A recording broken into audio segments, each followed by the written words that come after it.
warahmatullahi wabarakatuh. Waalaikumsalam warahmatullahi wabarakatuh. Selamat malam semuanya, berjumpa lagi dengan PCIM Muhammadiyah, Pimpinan Cabang Istimewa Muhammadiyah Jepang.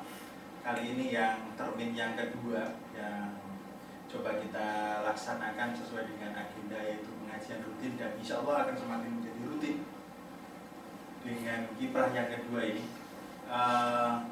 Yang lebih hebat lagi, pada malam hari ini kita kedatangan tamu istimewa, insya Allah dengan ustadzah kita, yaitu Ustadzah Fauzia Fauzan El Muhammadi. Beliau selaku Direktur Perguruan Diniyah Putri Padang Panjang.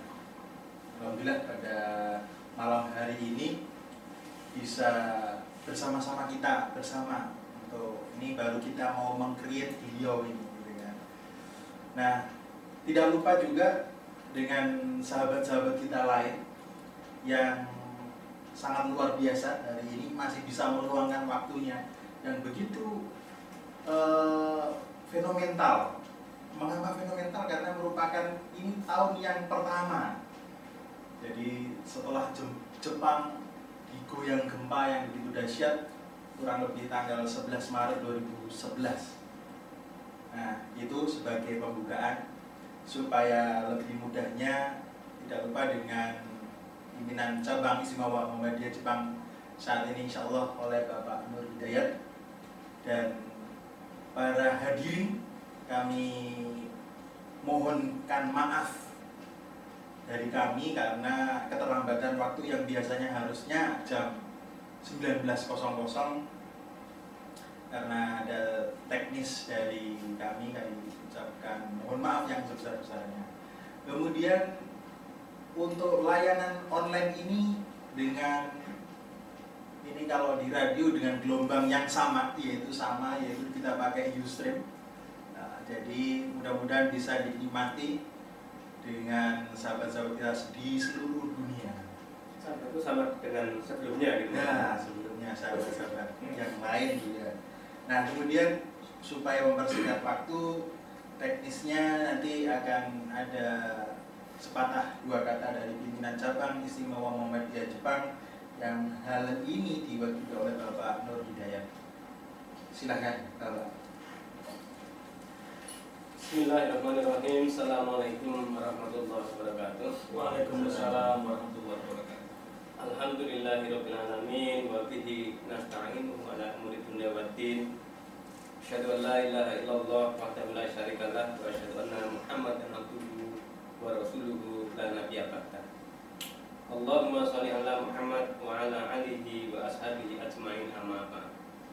Qala Allah ta'ala fil Qur'anil Karim, a'udzu billahi minasyaitonir rajim. Bismillahirrahmanirrahim.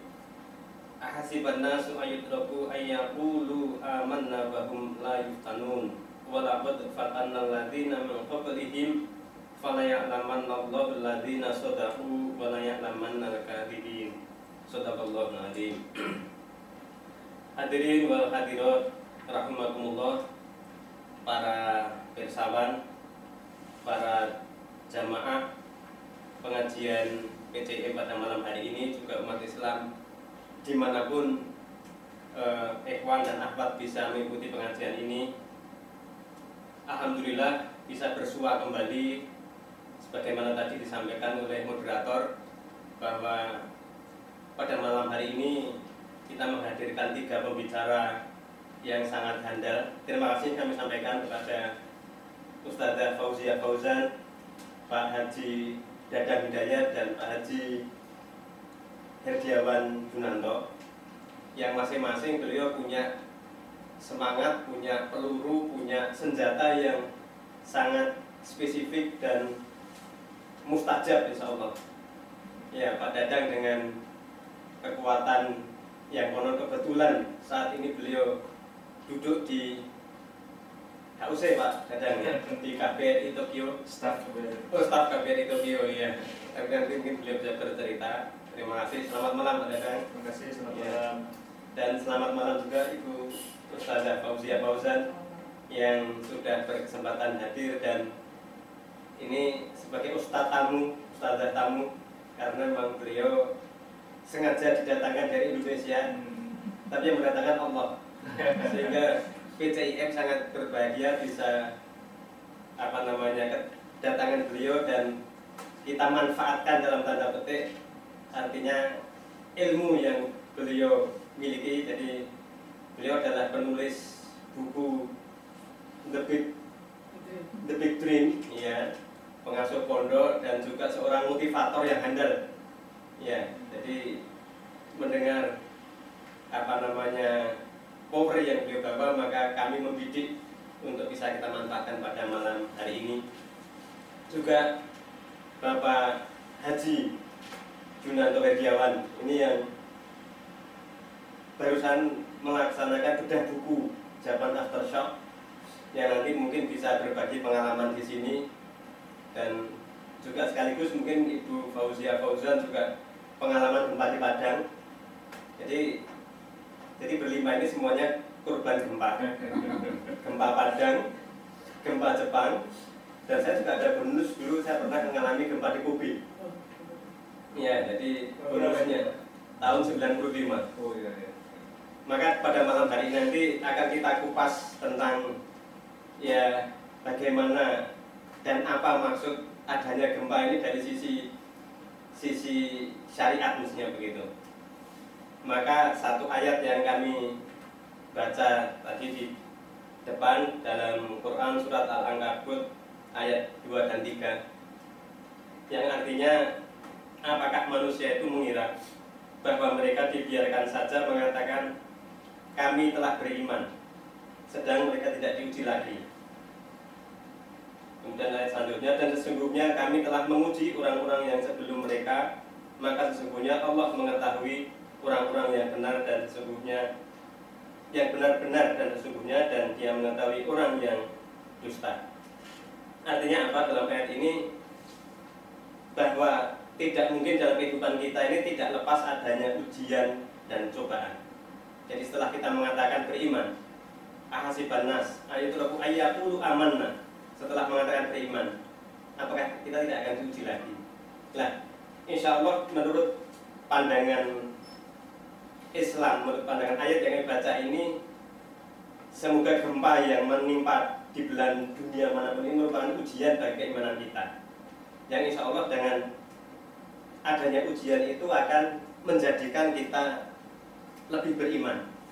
Karena dalam akhir ayat itu ayyaqulu amanna wa hum la yuftanun, jadi mereka tidak tahu. Dan maksud adanya ujian itu dalam ayat lanjutannya, sungguh Allah telah menguji untuk mengetahui mana yang iman yang sesungguhnya dan mana yang imannya itu kizib, bohong. Nah, insya Allah dengan kalau kita bisa menerima musibah gempa ini sebagai cobaan, dan kita bisa bersabar, kita bisa berusaha semaksimal mungkin dengan apa yang musibah ini, kita tetap teguh, tetap mendekat kepada Allah, insya Allah ujian-ujiannya akan menjadikan kita semakin beriman. Jadi menurut pandangan Islam seperti itu. Dan perlu kita ketahui juga, yang namanya cobaan itu tidak hanya cobaan yang sifatnya menyusahkan. Di lain ayat Allah mengatakan wa nabluukum bisyarri wal khairi fitnah. Jadi insya Allah kita akan diuji dengan kesenangan dan juga diuji dengan kesusahan. Jadi kita yang terkena musibah gempa, insya Allah ini adalah ujian. Tapi bagaimana dengan setelah kita menerima ujian nanti, kalau kita bisa terima dengan baik, insya Allah iman kita justru akan bertambah. Saya kira satu kalau orang Jawa bilang secuil, ya, sepotong dari pandangan menurut Islam terhadap gempa semacam ini, nanti akan lebih mendetail setelah nanti Ustazah kita Ibu Hajah Fauzia Fauzan juga membicara yang lain, Pak Dadang dan Pak Iwan nanti akan lebih menggarisbawahi dari apa yang kami sampaikan di bawah moderator Pak Yan Surono.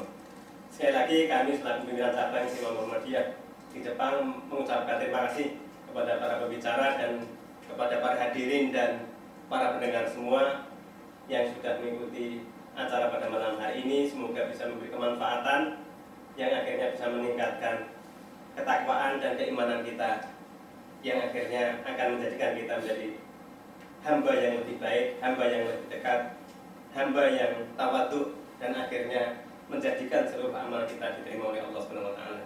Terima kasih. Waktu kami kembalikan kepada moderator. Akhirul kalam. Assalamualaikum warahmatullahi wabarakatuh. Waalaikumsalam warahmatullahi wabarakatuh.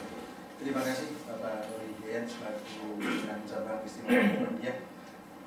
Alhamdulillah pada malam hari ini kembali dengan suasana yang begitu cerah yang meliputi kota Tokyo. Ya, tidak lupa dari tadi sudah dikenalkan, tapi saya harus ulang lagi gitu kan, bahwa seperti biasanya diawali dari yang baju pinku gitu, kalau bahasa Jepang ya gitu kan, yang sangat luar biasa. Beliau saat ini diberi amanah di cabang Bank Indonesia perwakilan Tokyo Jepang, Bapak Haji Herdiawan Junanto selaku penulis buku yang baru-baru ini sudah diobrak-abrik, dibedah sampai habis di KBRI Tokyo, yaitu dengan judul Japan Aftershock. Nah, alhamdulillah pada malam ini merupakan malam yang 1 tahun gitu setelah terjadinya gempa kemarin di Jepang. Kemudian alhamdulillah pada malam hari ini juga kita juga kedatangan ustadzah kita, insya Allah ustadzah dalam keadaan sehat. Ustadzah, alhamdulillah, beliau juga sangat luar biasa, penulis buku The Big Dream. Nah, ini ada My Big Dream. Ya, alhamdulillah. Mungkin, alhamdulillah. Nah, ini mungkin My Big Dream sangat luar biasa untuk meraih impian terbesar hidupku. Luar biasa ini. Ya, luar biasa. Jadi ini My Big Dream. Jadi ini bagaimana dengan gempa nanti, coba insya Allah Ustazah Fauzan akan mencoba ya menggetok tularkan ilmunya kepada kita semua pada malam hari ini. Dan yang pembicara yang tidak kalah menariknya, beliau selaku penikmat acara ini dan juga merupakan pemerhati gitu kan. Dan alhamdulillah beliau sekarang diamanai di Departemen Luar Negeri, tepatnya di KBRI Tokyo, Bapak Haji Dadang Hidayat. Supaya menghemat waktu, langsung saja mungkin kita bikin termin seperti biasa 10 menit. Saya mungkin langsung dari Pak Iwan, silakan. Apa nih mau Silakan. Kalau ini kan beliau sangat luar biasa ini sekarang, saking bingungnya ini apa yang harus saya omongkan. Sangat luar biasa. Sudah saya tulis, silakan membaca gitu kan. Dan silakan ambil bukunya di toko-toko terdekat gitu. Itu bestseller Mas. Insya Allah ini bestseller gitu kan. Sudah terjual berapa ya? Iya. Kurang lebih hampir 1 juta. Jadi udah jadi 2 ya gitu. Udah jadi 2. Jadi kisah-kisah silakan. Ya. Baik, terima kasih Bapak Ibu sekalian, Pak Nur, Ustazah Fauzia, Mas Dadang, dan Pak Yan Surono, dan para hadirin sekalian. Assalamualaikum warahmatullahi wabarakatuh. Terima kasih atas kesempatannya. Jadi kalau dikatakan mengenai penulis buku ya hampir tepat gitu, karena saya menulis buku ini adalah berdua dengan satu lagi seorang sahabat saya yang tinggal di Saitama, Mbak Hani Kusuma namanya, Mbak Hani Yamasita. Dia adalah volunteer di Saitama pada saat itu ketika terjadi gempa. Saya di Tokyo, di Saitama, dan kita sama-sama suka nulis pada saat itu. Jadi gempa yang terjadi di Jepang pada saat itu betul-betul mengguncang dan mengagetkan kita. Saya sendiri ketika pertama kali datang ke Jepang sudah diberitahu Jepang itu daerah gempa. Jadi ini kalau tiba-tiba goyang-goyang gitu. Bu, sudah berapa hari? Sudah 5 hari. Sempat merasakan kemarin gitu ya? Iya, biasa. Ya, itu seperti itu tuh biasa ya. Tapi memang ketika itu kemarin yang 1 tahun lalu begitu besar dan mengagetkan, dan kita merasakan sekali bahwa manusia pada saat itu begitu kecil, begitu tiada artinya. Saat itu saya sedang di lantai 9 gedung, bisa dibayangkan gempa yang 5, 7 magnitude terjadi di Tokyo, goyang, dibanting, dilempar semua di gedung itu rubuh ininya, bukan gedungnya rubuh, rak buku semuanya rubuh, kemudian dari atas eternit sudah putih-putih sudah turun seperti itu. Artinya saat itu memang kita rasanya tidak berdaya. Kemudian kita lihat di TV juga tsunami menghajar wilayah Tohoku, tidak ada artinya pada saat itu. Saya teringat minggu lalu sholat Jumat di Serit sini, Ustadz sahabat saya Ahmad Husni Tamrin menyampaikan tausiah Jumatnya bahwa sebaik-baiknya manusia itu menurut Allah adalah mereka yang punya persiapan. Jadi persiapan itulah yang paling penting selain persiapan spiritual, tentu bagaimana kita menyikapi kejadian gempa itu.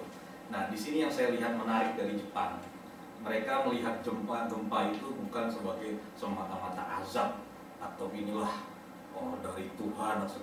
Mereka melihat memang sudah dari dulunya Jepang itu berada pada lempangan rawan gempa, ring of fire. Ya memang begitu, we have to live with it. Ini nature kita. Tuhan memberikan kita nature di atas tanah yang rapuh. Nah, dari sana mereka tidak mengutuk Tuhan, tidak memaki-maki pemerintah atau menyalahkan orang lain. Yang saya lihat pada saat terjadinya gempa itu, mereka sangat matang sekali persiapannya. Jadi ketika gempa menggoyang, pengumuman langsung dibunyikan, bagaimana harus bertahan di gedung, jangan turun, jangan lakukan ini. Dan saat itu semua perlengkapan gempa langsung dikeluarkan dari ruangan, ada helm, periwitan, makanan, minuman. Saya agak kaget juga gitu, karena saya pikir ini gedung rubuh sebenarnya, tapi semuanya sangat rapi. Dan ketika 3 jam saya tergoyang itu, baru pengumuman mengatakan boleh turun. Saya turun ke bawah dan pikiran saya saat itu adalah kekacauan, karena yang terjadi adalah suasana yang sangat kacau. Ternyata tidak begitu. Sampai di stasiun kereta itu orang semuanya ngantri kereta, tidak ada rebutan, tidak ada dorong-dorongan. Orang berebutan cari minum kan, begitu lihat minum semuanya ngantri, mengambil hanya secukupnya satu, tidak mengambil banyak-banyak karena dia mikirin yang lain nanti nggak kebagian. Jadi terus jalanan juga tidak, klakson tidak ada, padahal macet total gitu kan. Ini orang semua berburu pulang tapi semuanya tenang. Hal ini membuat saya jadi tenang. Ini saya melihat keteraturan. Inilah yang dikatakan dalam Islam itu, bagaimana kita memikirkan orang lain, bagaimana memikirkan, bagaimana tidak mementingkan diri sendiri, mengambil air keluarnya. Vending musim saat itu langsung gratis, tapi ada yang meraup semuanya. Nah, hal ini yang membuat saya tertarik gitu, untuk mengapa ini bisa terjadi. The next day, hari selanjutnya kejadian begitu sama. Saya di supermarket segala macam semuanya ngantri dan mengambil secukupnya. Harga nggak ada yang naik. Ini yang menarik. Secara ekonomi, kebetulan saya juga belajar ekonomi, jadi melihat setiap demand lebih tinggi daripada supply, harga pasti naik. Itu sudah hukum ekonomi. Jadi saya mikir ini pasti aqua, air minum segala naik. Ternyata tidak naik, tetap 110 gitu di mana-mana. Dan aduh yang ngantri banyak gitu kan. Hal ini yang menarik, kemudian membuat saya jadi ingin membuat beberapa catatan-catatan. Kebetulan saya senang mencatat gitu kan. Sayang sekali kalau ini kemudian tidak menjadi pelajaran bagi saya gitu. Kemudian saya catat dan saya muat di blog dan di beberapa tempat. Ini banyak sekali teman-teman di Indonesia pada saat itu yang melihat, oh itu ternyata bisa nyanyi. Berita mengenai bangsa Jepang, ketangguhan, ketabahan, kesabaran ini banyak diketahui di masyarakat saat ini. Nah, itu kemudian setahun kemarin saya baru dihubungi oleh Mbak Sofi dari Beijing, dari Galang dan Mbak Hani, bagaimana kalau tulisan itu dibukukan. Kemudian jadilah buku ini. Dan mungkin banyak sekali yang saya pikir bisa di-share dengan teman-teman bagaimana bangsa Jepang ini, sehingga BBC itu mengatakan the highly dignified and civilized society. Ya, tidak ada kekacauan, tidak ada keberantakan, padahal kita tahu Jepang bukanlah negara Islam. Jadi memang tidak banyak Muslim yang saya lihat pada saat itu, tapi saya melihat keteraturan Islam di saat itu. Dan ini mungkin yang Allah ajarkan kepada kita, kan sebenarnya kita harus saling memperhatikan sama, mempersiapkan dan persiapan itu tadi. persiapan secara fisik, secara ini harus ada. Kira-kira demikian Pak yang pengantar dari saya. Alhamdulillah luar biasa. Nah ternyata walaupun sudah dibongkar berulang-ulang ternyata keluar juga ini, keluar juga buahnya ini baru alhamdulillah para pemirsa pimpinan cabang Muhammadiyah yang ada di Jepang alhamdulillah pada hari ini ternyata terkuat juga.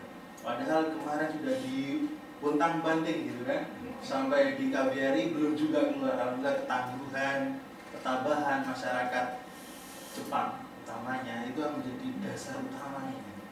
Nah, alhamdulillah bisa di-share insya Allah nanti dengan Ustadzah Fauzan.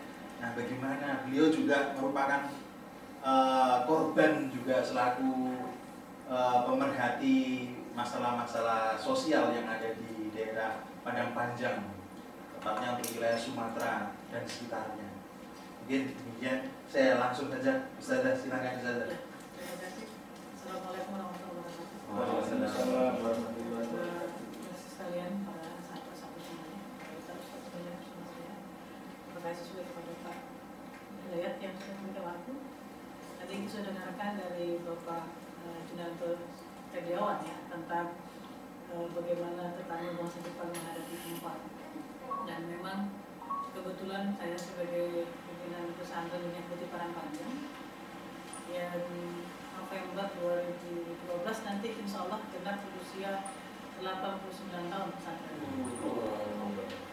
Alumni pertama kita itu, alumni pertama pondok itu yang sangat terkenal sekali namanya Rasuna Said.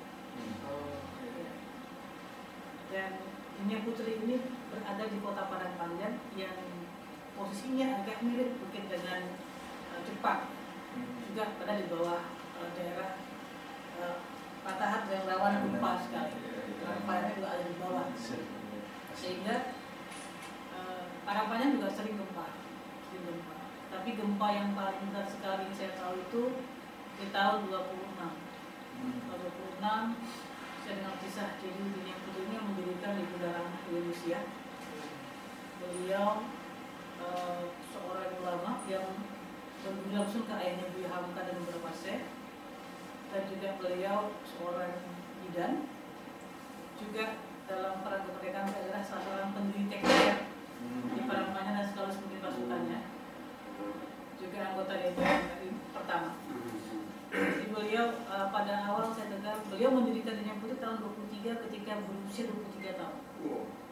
Ya, jadi sekarang kalau kita cari sekolah di direktori dunia ini mungkin sulit mencari ada sekolah yang didirikan oleh wanita ketika dia berusia 23 tahun. Nah, ketika Bunda Rama sedang mendirikan Minyak Putih tahun 23 sudah mulai berdiri bangunan sekolah. Gempa berat menghantam Padang Panjang tahun 26 sampai terbelah. Ya, jadi saya cerita dengan nenek saya itu orang kalau jalan di Padang Panjang itu mesti ikat pakai stagen gitu. Kalau nggak jalannya terbelah bisa jatuh sampai segitunya dulu. Dan saya belajar dari beliau tentang ketangguhan. Kenapa? Karena sebagai seorang wanita, kalau zaman sekarang wanita hilang handphone bisa nangis.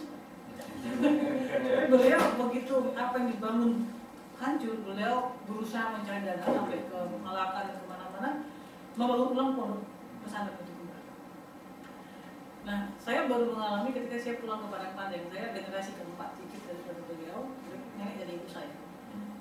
Tahun 2003 kita melakukan perombakan besar-besaran di Minyak Putih Padang Panjang, merubah dari pola tradisional ke pola manajemen korporat, dengan manajemen korporat yang kita ubah untuk lebih baik. Alhamdulillah dengan rancangan re-engineering yang saya buat itu kita sudah mau take off tinggal landas ya, dengan segala rancangan pembangunan, perbaikan dan semuanya. Atau muncul ujian pertama itu tahun 2006 akhir ada gempa di sekitar Pitalah dan Danau Singkarak. Itu gempa itu besar dan juga pondok kita. Dan saat itu itulah pertama kali mungkin ketika saya pulang ke Padang Panjang mengajari anak-anak, mengajari para santri untuk tidak takut dengan gempa, tapi takut kepada yang punya gempa. Beberapa pondok di sekeliling Minyak Putih itu sudah meliburkan santrinya karena memang banyak yang mengalami kerusakan. Sehingga santri kita yang boarding itu ada kurang lebih hampir 600 waktu itu minta pulang juga. Tapi ketika saya lihat kan selama beberapa hari itu kan tiap hari terjadi sampai 1-2 kali, tapi tidak besar, tapi sekali besar lalu kecil. Makanya mungkin waktu itu kondisi bangun kita lebih baik. Orang tua sudah pada menelpon dan minta anaknya pulangkan, tapi setelah kita rapat dengan ustazah, dengan semua guru, kita nggak akan pulang. Kenapa? Karena kita kalau pulang berarti anak-anak akan takut dengan gempa. Anak mesti berani menghadapi ini. Akhirnya banyak yang mereka ingin pulang, kita kumpulkan di hall, di aula. Lalu saya putarkan film Palestina, anak-anak Palestina. Nah, untuk menjadi seorang mujahid, menjadi mati syahid itu kan hanya 2, berperang di dalam Kubah dan meninggal ketika sedang menuntut ilmu. Lalu saya beritahu kepada anak-anak, itu anak-anak Palestina mereka berjuang Allah membela agama dan negara mereka. Mereka meninggal bahkan sama syahid. Dan sekarang Allah berikan kepada anak-anak semua peluang untuk menjadi seorang syahidah. Meninggal ketika sedang menuntut ilmu. Lalu saya tanya sama santri waktu itu, siapa yang ingin mati syahid? Bagi orang yang mati syahid bisa memberikan syafaat kepada keluarganya pada hari akhir. Angkat tangan. Angkat tangan. Semua Yang mau mati syahid bersama ibu di sini, angkat tangan. Yang mau pulang, angkat tangan. Nggak ada yang angkat tangan. Semuanya siap untuk mati syahid sebagai melihat Allah. Meninggal ketika untuk ilmu, siap. Masih ada orang tua yang maksa membawa anak. Akhirnya kita sampaikan dulu, apa yang ditakutkan dengan anak? Kalau terjadi sesuatu dengan anak Anda, sudah ke penjara kan saya. Tetapi ingat, kalaupun anak Anda meninggal, dia mati syahid, dia bisa memberikan syafaat kepada Anda pada hari akhir, tapi itu tiket Anda ke surga. Di mana Anda sendiri pun belum tentu bisa masuk, dari situ amal Anda. Anda pilih mana? Wah, akhirnya tidak ada yang pulang. Orang tua juga menyerah. Lalu berarti anak-anak gempa kita dengan kondisi itu, alhamdulillah. Nah, 2007 kita dihantam dengan gempa yang lebih berat. 2007, karena yang besar melanda Padang 2009, tapi yang melanda Parangpanjang begitu kita itu 2007 lebih berat. Nah, ketika 2007 itu kondisi kita luar biasa. Asrama kita banyak yang rusak dan hancur, semua sekolah juga banyak yang hancur. Apa yang dibangun dari tahun 2003 itu harus mulai lagi dari awal. Dan yang saya syukuri di situ, disitulah anak-anak juga semuanya berlatih dengan kekuatan takdir. Jadi setiap gempa semuanya takbir dan semuanya zikir dan berdoa. Dan anak-anak hampir banyak yang hafiz Quran, mereka yang berlarian biasa belajar Quran, mereka punya hafalan dan suka mengamalkan. Dan 3 malam mereka bertahan, akhirnya anak-anak kita pulangkan. Ya, kita pulangkan dengan kondisi setelah kita lihat gedung-gedung sudah tidak bisa kita tempatkan. Nah, ketika akhirnya dalam kondisi yang berat itu kita banyak mengalami kerugian. Saya cari dana bantuan untuk recovery. Ya. Kita perlu uang sekitar 6,9 miliar untuk recovery semua area 2,5 hektar sekolah dan setengah asrama. Kemudian saya bertemu dengan seorang pengusaha, lalu saya ajukan permohonan dana. Kemudian ditanya kepada saya, apa yang Anda dapatkan dari gempa ini? Apa yang Anda pelajari dari gempa? Anda ngajukan dana sama saya katanya. Apa yang Anda pelajari dari gempa? Saya katakan keyakinan yang berlebihan. Saya nulis buku My Big Dream. Semua orang sebenarnya impian. Saya menyiapkan recovery pembangunan dunia, engineering dunia menjadi sebuah sekolah standar terbaik itu ya ke 140 miliar saya buat rancangannya. Tapi dari step demi step perbaiki pondok dengan kondisi ini saya cari dana, tanya apa yang Anda pelajari di pondok tadi gempa? Saya katakan keyakinan yang berlebihan, sehingga keyakinan yang berlebihan saya itu direm sama Allah dengan gempa. Dan di situ bertemu dengan yang namanya la haula wala quwata illa billahil aliyyil azim. Nerimo. Bagaimana nerimo? Bagaimana punya impian yang besar tapi dibanting kembali oleh Allah dan menerima. Belajar dari itu. Dan dalam proses kita berjalan, alhamdulillah. Dan kembali diuji lagi 2009. Tapi alhamdulillah 2009 anak-anak jauh-jauh semakin siap. Karena mereka juga dilatihkan saat gempa, takbir, lalu zikir. Ketika kita di lantai duduk, cari tempat aman, setiap goncangan takbir saja, takbir. Ingat, terburuk dari gempa adalah kita akan bisa mati oleh gedung atau apapun yang menimpa kita. Tetapi sebaik meninggal adalah untuk kebetulan. Maka persiapkan diri. Dan di situ 2009 saya tanya kepada anak-anak, ada yang mau pulang? Waktu itu tidak semua yang pergi pulang. Kita masih bisa bertahan. Hanya 2009 kondisi kita tidak seburuk yang di Padang, tapi saat itu kita mengalami, tadi menarik dari Pak Iwan ya. Orang Padang tidak bisa hidup tanpa cabai. Di Padang Panjang kondisinya tidak seburuk di Padang, yang memang parah sekali itu Padang memang. Nah, Padang Panjang kena imbasnya. Kalau 2007 sentralnya Padang Panjang sekitarnya, maka kita kena imbas. Tapi kita diujinya itu cabai naik sampai 100 ribu 1 kilo.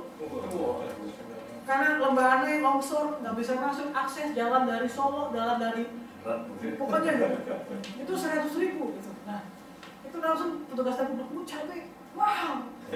Maka berlatih tidak makan cabai. Kalau kasihnya berat sekali. Namun saya lihat dua ya dari gempa ini sebetulnya.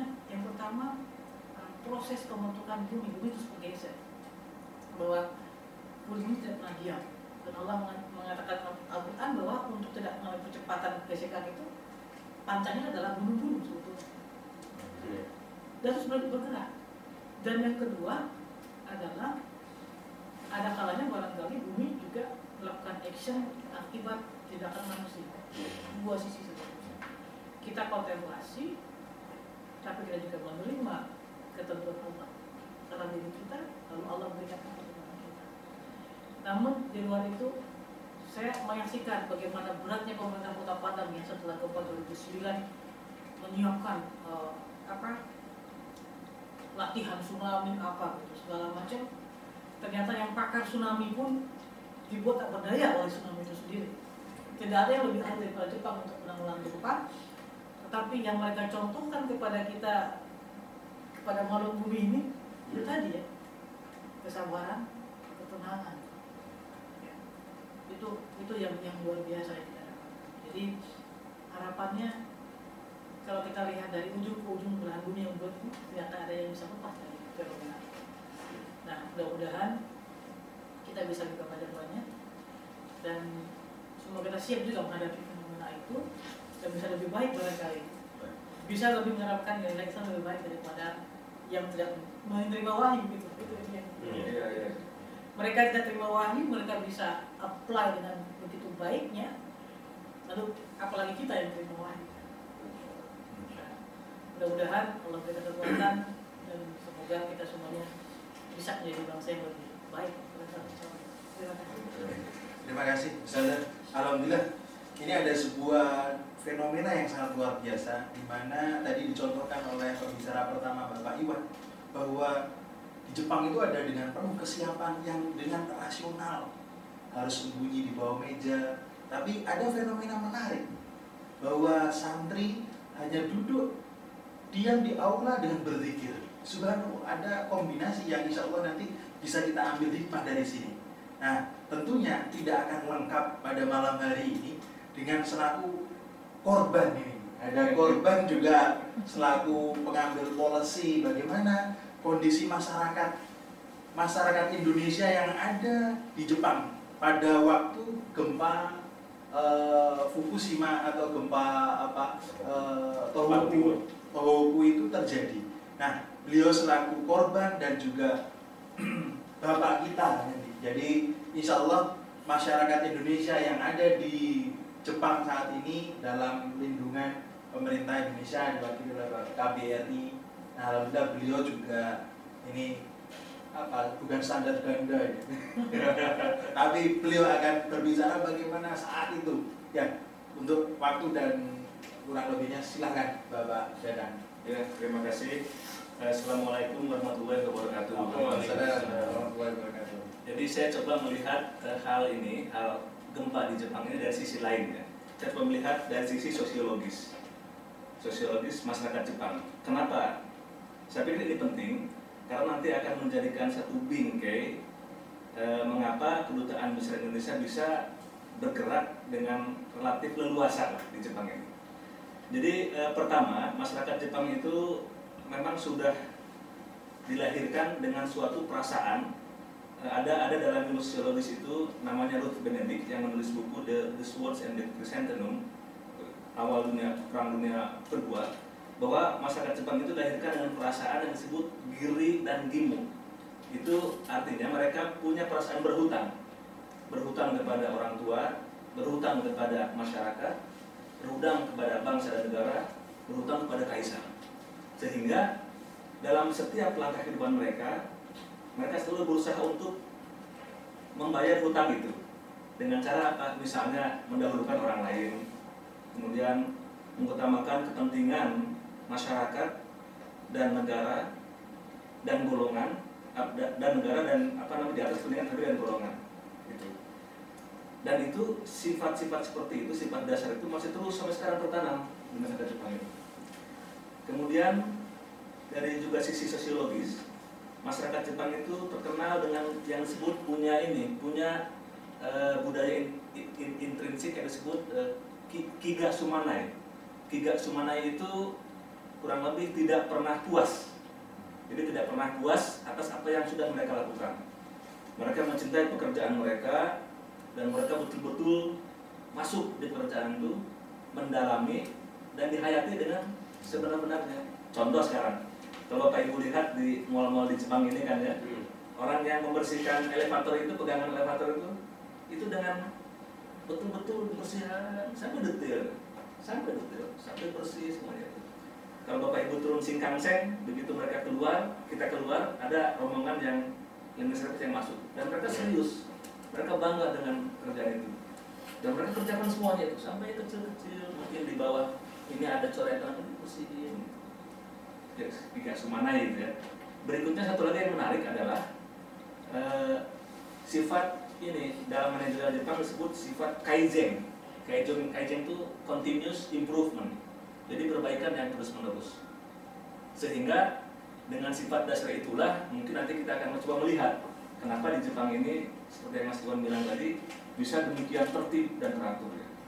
Contoh kaizen itu misalnya dari sifat yang terus-menerus itu ya. Kalau dalam penanganan gempa sekarang kan kalau Bapak lihat misalkan di dekat Tenggoro ini ada pemadam kebakaran, itu mereka tiap hari kan kerjanya tuh latihan terus nggak ada capek latihan terus saya pikir latihan terus kapan selesainya itu ya. Yang satu kerjaannya bu tukang ini ngecek bantu gempa, dicek tiap hari gitu kan, dicek lagi itu pressure-nya itu padahal kan sebenarnya sudah nggak ada apa-apa gitu ya. Ada yang ininya yang tiap hari, saya juga senang jogging, jadi kadang hari itu pagi ketemu sama orang itu tiap pagi jogging gitu ya, kayak gitu. Dan itu terus menerus dari tahun ke tahun, dari mungkin puluhan tahun seperti itu, sehingga akhirnya mereka itu menjadi baik lagi. Kalau sekarang dan kalau saya tidak salah ya di buku masukan juga ada ya standar operatif prosedur pemadam kebakaran itu kalau nggak salah 4 atau 5 menit ya. Jadi begitu panggilan 911 itu mereka harus datang langsung ke tempat itu dalam 4 menit. Dan itu sejarahnya panjang. Itu dari proses yang sebelumnya itu setengah jam, terus naikin lagi sampai sekarang cuma 4 menit, bayangin coba. Standarnya begitu. Itu akibat atau hasil dari budaya mereka yang kaizen seperti itu. Makanya ketika terjadi gempa di Jepang itu segala sesuatunya memang sudah siap mereka. Sudah ada standar operating prosedur. Sehingga langkah pertama ketika terjadi gempa itu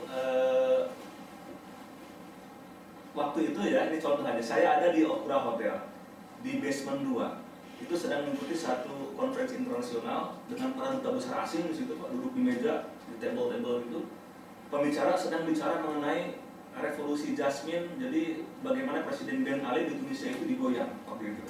Seru gitu, udah sampai diskusi. Ternyata jam 14.46 yang digoyang bukan lagi di Indonesia, di Tokyo. Gitu kan, kaget kita kan. Jadi begitu gempa pertama terjadi, itu muncul ting nong gitu kan. Ada bahasa Jepang, ada Inggris kemudian. Yang kemudian artinya, Bapak Ibu, ini sekarang ada gempa. Tolong Anda tenang, remain calm in your seat, duduk tenang. Ternyata gempa kedua kan, udah mulai tuh rasa bro susulan. Udah mulai ada ting nong lagi bilang, sekarang silakan keluar dari ruangan dengan tenang. Seperti itu. Jadi akhirnya pun kita keluar dengan tenang. Walaupun ternyata karena di situ masyarakatnya itu multikultural, berbagai negara dan para duta besar orang penting, ketika gempa semakin gitu ya, itu semakin orang makin ini. Wah, kalau orang sudah bilang culang cileng, culang cileng Pak. Itu kan udah kayak gitu kan, ada lari. Lihat teman. Pertama pelan gitu kan, yang lain pelan, yang lain pelan cepet, akhirnya dan itulah Pak, pertama kalinya dalam hidup saya melihat para duta besar itu berlari berdua. Wah, itu contohnya ya. Itu bukan Jepang itu, karena itu multikultural. Kalau itu sebenarnya Jepang, saya yakin seperti itu. Saya yakin akan tenang gitu.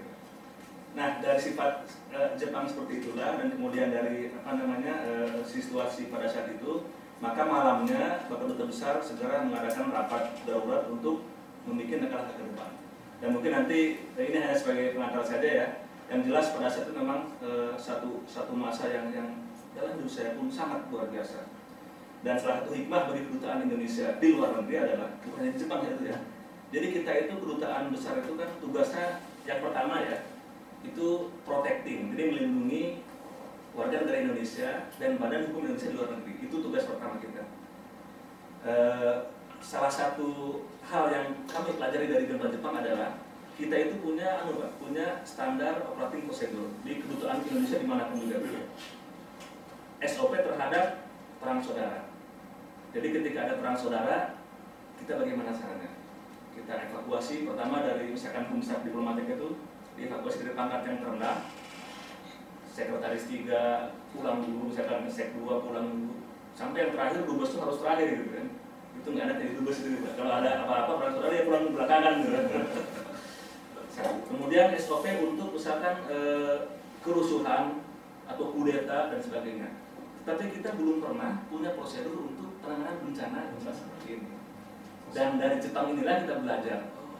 Karena kita kasih masukan ke Jakarta, ke Kementerian Luar Negeri, begini prosedur gempa yang terjadi di Jepang, dan kita masukkan ke Jakarta, dan insya Allah itu mungkin menjadi SOP pertama untuk penanganan gempa di luar negeri. Mungkin sebentar itu dulu Pak, sebagai pemancing. Terima kasih. Alhamdulillah. Jadi pada malam hari ini ternyata lengkap.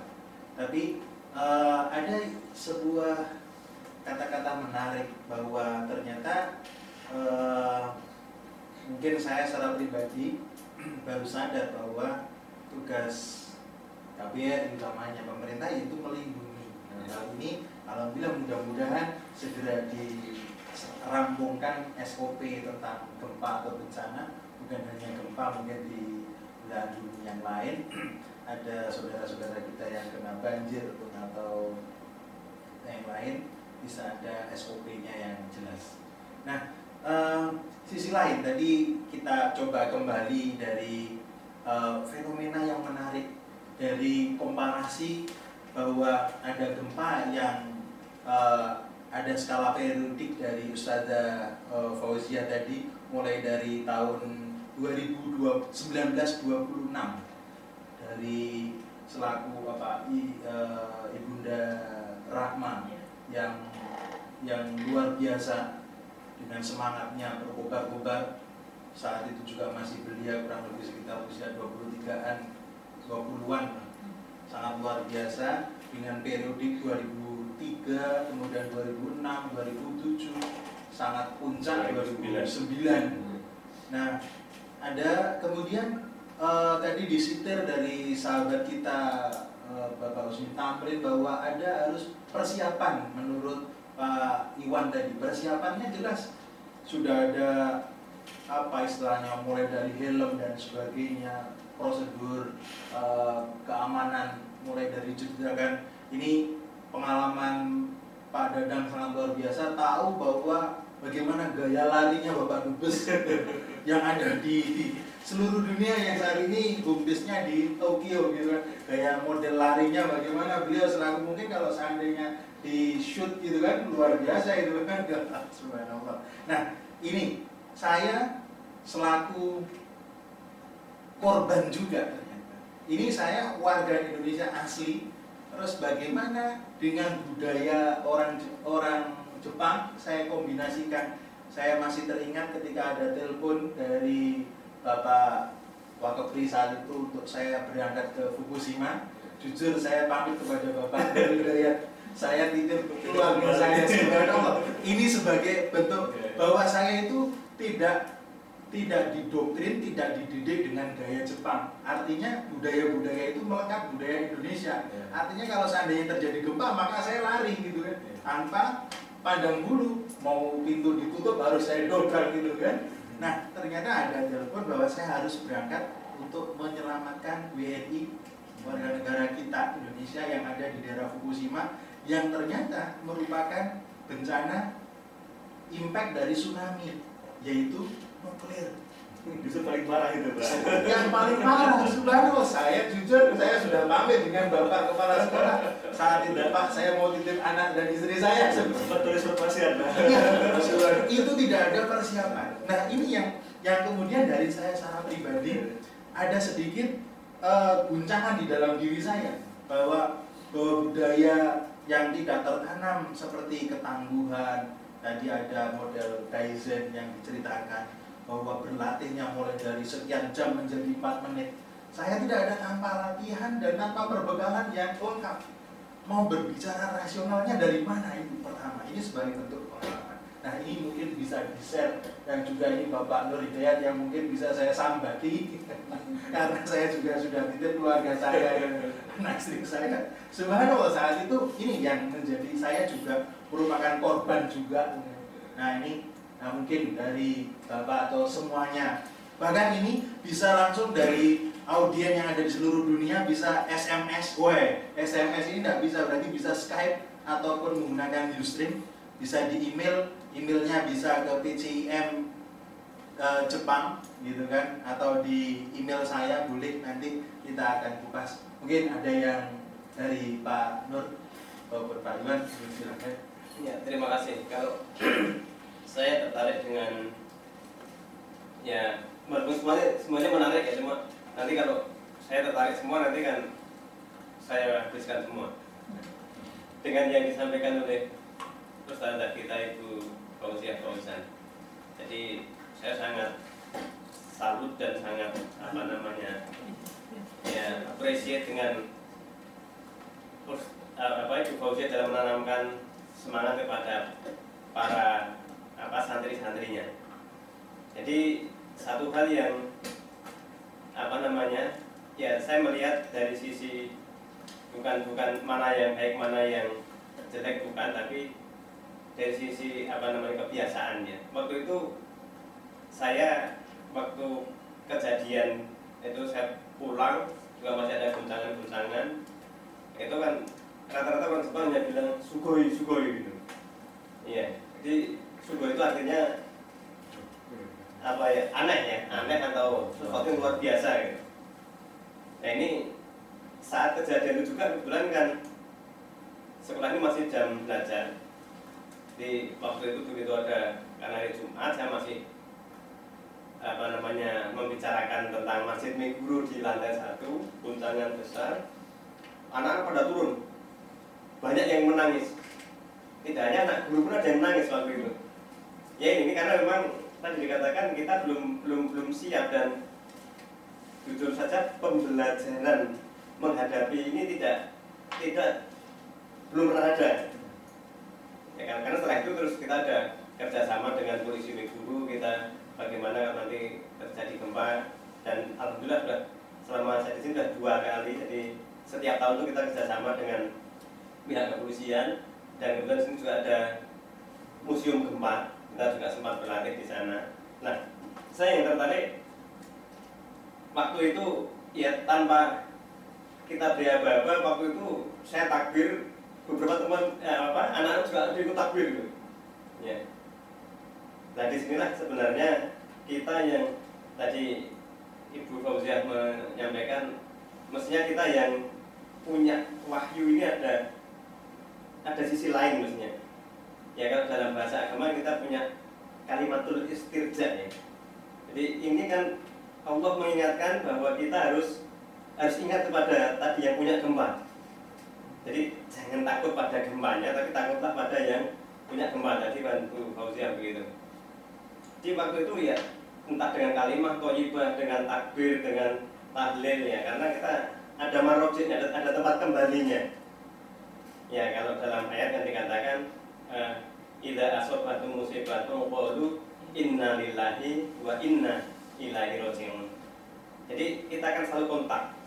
Termasuk tadi yang disitir Pak Iwan memang betul. Jadi waktu itu kan terjadi dialog antara sahabat dengan Rasulullah, dan dikatakan siapa orang yang paling cerdas ya berituannya.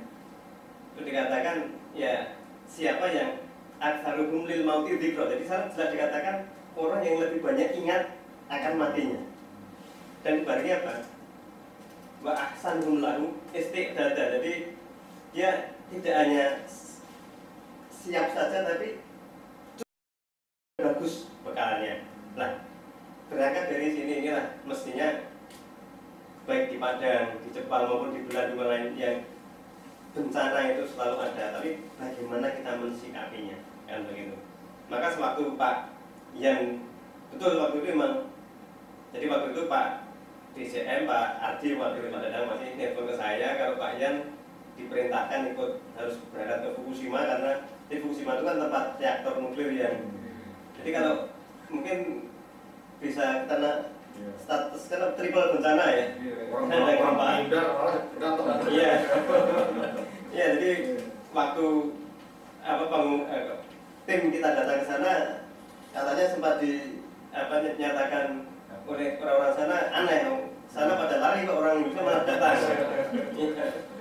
Ya, jadi ini memang hal-hal yang mestinya baik kita selaku bangsa Indonesia yang berada di Jepang ini kan harus selalu siap. Ya.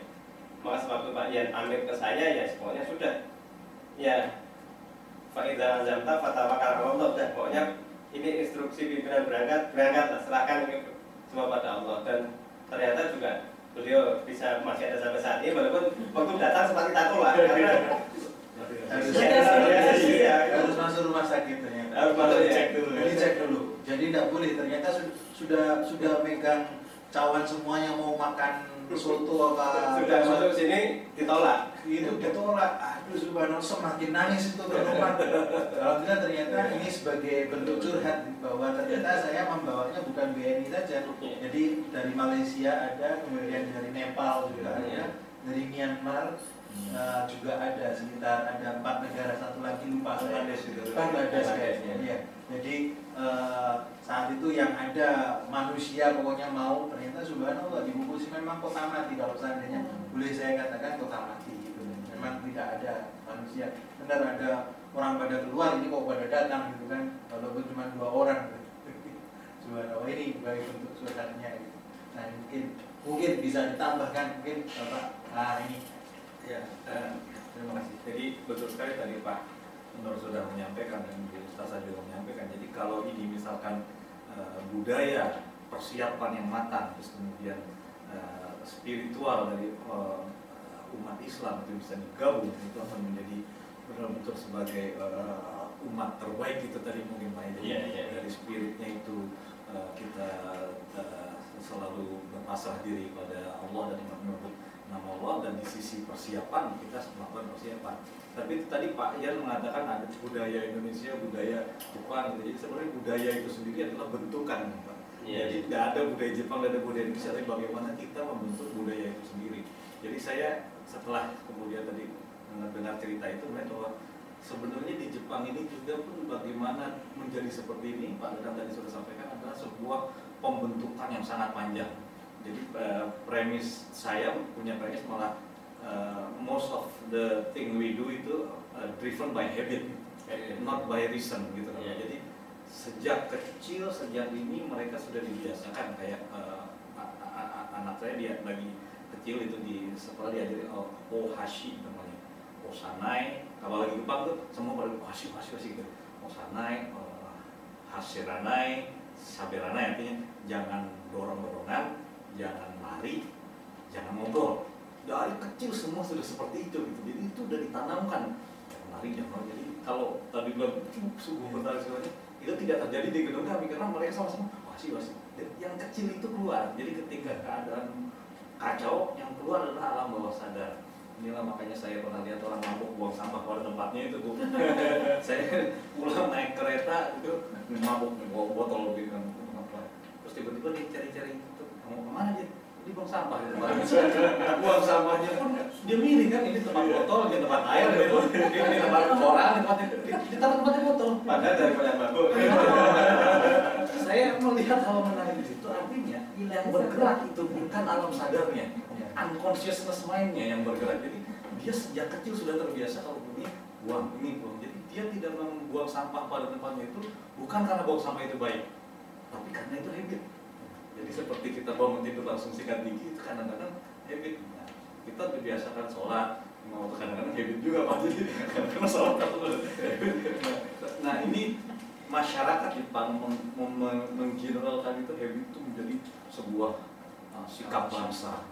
Jadi habit ini jadi sebuah sikap jadi kecil dibentuk. Jadi saya ini sekali tadi kagum sekali dengan Bu Ustazah yang mengatakan di pondoknya terus meneruskan habit-habit baik itu dari 2003, 2000 terlihat perbaikannya bagaimana karena terus-menerus membentuk habit itu. Jadi saya pikir ini merupakan tantangan juga buat edukasi bangsa kita ke depan gitu. Oke, langsung bisa mungkin ini dari kombinasi mungkin dari habitnya yang langsung berpikir duduk ditambah dengan habit-habit tambahan sepulang dari Jepang. Bagaimana medianya kalau seandainya menghadapi gempa 5 menit pertama bagaimana? Mungkin silakan Ustazah. Ya, saya mungkin karena tidak mengalami dari cerita tadi ya. Di sininya sama kita tuh sudah yang kita latihkan saja. Begitu gempa, yang pertama mereka takbir dulu. Karena sebetulnya gempa itu kalau kita bicara dari si Allah sebagai sang pencipta, Allah ingin menunjukkan ini aku loh, I'm the owner of the universe. Ini aku loh. Nah, dibalas dengan takbir tadi itu aku keluar. Manusia sadar apa tidak? Iya, betul. Ngerti nggak sih kalau aku besar gitu, itu kan slang ya, takbir Allah. Jadi itu kita merubah dari takut menjadi kagum itu tuh berbeda loh. Respon tubuh juga berbeda. Merubah itu kan anak nangis ya, mereka ada nangis. Ayo, kita puji Allah, kita berikan kebesaran Allah. Jadi dalam kondisi depresi lalu kita merubah mindset menjadi menggantungkan sesuatu, itu takut tuh langsung decline ya. Gitu. Nah setelah itu baru kita kontemplasi sekarang. Apa yang kita lakukan? Kondisi bangunan baik pada tidak berarti kuat kumpul di mana? Oke, kumpul dulu bersisa semua kumpul dengan banyak pintu kan. Nah setelah itu kita zikir. Ada yang bisa memimpin untuk zikirnya, usahanya segala macam. Sampai lihat lagi. Karena kalau bedanya dengan di Jepang barangkali gempa kita kan nggak lama ya. Tapi biasanya itu hanya beberapa detik kuat, nanti setengah jam muncul lagi setengah jam. Nah menjelang itu kalau misalnya sudah beberapa kali setengah jam, kita kan punya kontak juga langsung dengan bagian penyebab gempa dekat dari pondok kita, tidak sampai segitu. Sehingga tim satpam langsung ke sana walkie-talkie, kalau sudah ada komunikasi itu langsung lihat, Bu, kemungkinannya sekarang begini, mereka begini, nah kita baru kasih ya, solusi. Cuman ya memang yang kita pusatkan kepada anak-anak itu tadi pertama menghilangkan takut, lalu menerima fenomena, yang ketiga siap pada kondisi terburuk. Terburuk situasi adalah kita mati. Tapi mati adalah husnul khotimah. Untuk husnul khotimah, bahkan yang terbaik sudah. Sehingga mereka berundang. Ada itu di pondok putri, Iya, jadi putri. semuanya Putri. Putri. Putri. Jadi insya Allah Pak Nur Hidayat berarti tidak boleh jadi kepala sekolah di sana. Ya, karena beliau sekarang di posisinya di kepala sekolah ini, Ustaz. Sekolah ini. Mungkin ini jadi hal yang menarik. Jadi insya Allah dengan di sini utamanya umat Muslim yang ada di Indonesia dengan dua kombinasi yang sangat luar biasa dengan takdir bahwa Word of Universe-nya itu kan jelas bahwa langsung disambut dengan kalimat-kalimat thayyibah tadi, Allahu Akbar, ditambah dengan secara rasional karena memang mungkin modelnya sorogan gitu kan, masjid dan ada bangkunya. Kalau di Jepang ada bangkunya, jadi maka sembunyi di bawah meja gitu kan, karena mungkin ada bagaimana habit-habit ini gitu kan, orang mabuk pun masih bisa buang sampah pada tempatnya gitu kan, apalagi tidak mabuk gitu. Nah ini ada sebuah bahwa ternyata istilahnya budaya-budaya baik itu bukan sebuah pelajaran semata, tapi penanamannya begitu luar biasa mulai sejak dini. Nah ini selaku yang menaungi kita Bapak Dagang Bayan, wah ini selaku ini ada istilahnya ada umaroh dan ada asatidnya itu jelas ini, subhanallah ini lengkap sudah sebetulnya. Nah, mungkin dari Pak Dadang. Waduh. Saya hanya berpikir begini ya. Di sini kan memang semua sudah terbentuk, ditanamkan dari awal. Hanya satu memang mereka ini belum tauhid gitu ya. Sedangkan di kita ini kan punya Indonesia ini punya basic religius yang luar biasa.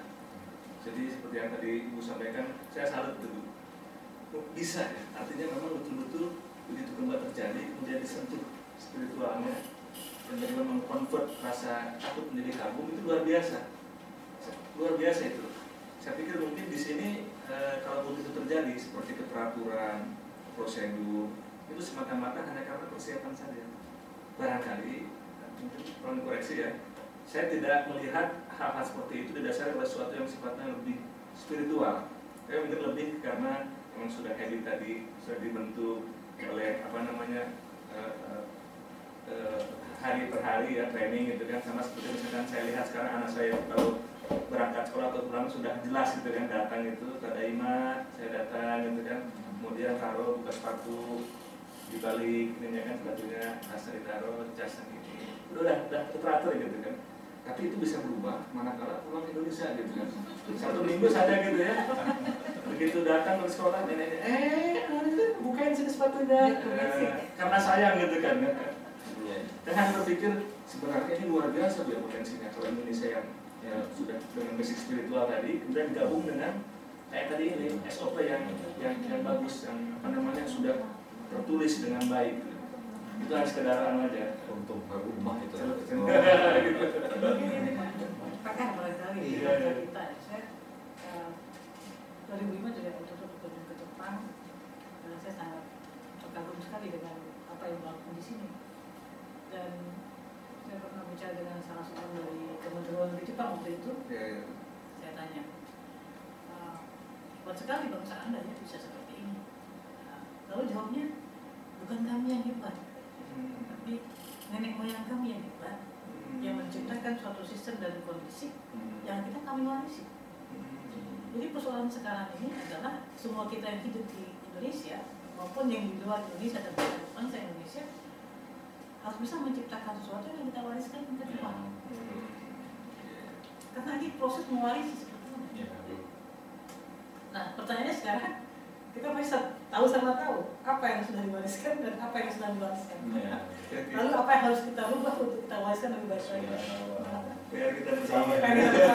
Nah, insya Allah ini karena kita berpikir karena kita tidak pernah diwarisi, maka kita tidak perlu mewarisi. Bisa juga. Bisa jadi. Terjebak ke dalam spiritual lebih dulu daripada persiapan. Nah, saya di kantor saya di Jakarta dulu ada tukang yang bersih kaca itu di lantai tinggi gitu, nggak pakai tali pas sampai ngerokok. Saya bilang itu kenapa tidak diikat talinya? Kalau udah jatuh gak takdir mah takdir. Jadi takdir, salah kaprakan. Dari baru dapat itu tuh jatuh aja Pak, nilai Allah. Itu modal yang paling kuat bangsa kita nilai Allah. Tapi terlalu ke depan gitu. Nah ini sangat luar biasa jadi ada isu yang berkembang di bangsa kita bahwa kenapa Australia itu tidak berani menyerang Indonesia gitu kan? Karena yang pertama Indonesia itu penduduknya lebih banyak daripada Australia gitu kan. Kemudian yang kedua yang sangat luar biasa hampir sama yaitu menyerahkan pada takdir. Kalau seandainya dibom habis-habisan, kalau belum waktunya memang kalah, takdirnya mesti menang gitu kan, walaupun dengan bambu runcing gitu. Nah ini sangat luar biasa, sehingga ini ada bocoran ini bukan Wikileaks gitu, tapi memang hanya sebuah isapan jempol semata. Nah alhamdulillah pada malam hari ini saya ucapkan terima kasih. Sangat luar biasa, sebetulnya ini tidak akan habis gitu kan kalau tidak dibatasi dengan waktu gitu kan, akan asik ini tidak tahu-tahu sudah pagi gitu kan. Subhanallah, sangat luar biasa bahwa ternyata masih banyak mimpi-mimpi kita yang insya Allah sudah ada di sini, my big dream, bahwa ternyata nanti kita harus mewariskan apa. Kalau seandainya kita mau berbuat mengelak itu, loh saya tidak diwarisi gitu. Nah nanti lebih lanjutnya kita akan membahas tentang mewaris gitu kan, tentang bagaimana waris mewaris seperti ini. Sangat mewarisnya, bagaimana diwarisnya, saya yang harus apa yang harus diinikan. Nah untuk itu saya selaku pembawa acara pada malam hari ini saya ucapkan banyak-banyak terima kasih pada pembicara kita malam hari ini, dan insya Allah saya berharap jangan bosan-bosannya kalau seandainya nanti ada undangan baru, kami harap untuk bisa ngobrol-ngobrol santai lagi. Undangan khusus, karena ini kan undangannya hanya tiba-tiba. Jadi sudah mewariskan sesuatu yang insya Allah nanti bisa diupdate terus di web pimpinan cabang istimewa Muhammadiyah Jepang. Insya Allah acara rutin ini akan segera terus menjadi ada kaizennya katanya Pak Dadang gitu kan, secara kontinu. Mudah-mudahan dengan doa-doa kita. Demikian pada malam hari ini saya akhiri. Assalamualaikum warahmatullahi wabarakatuh. Waalaikumsalam warahmatullahi wabarakatuh.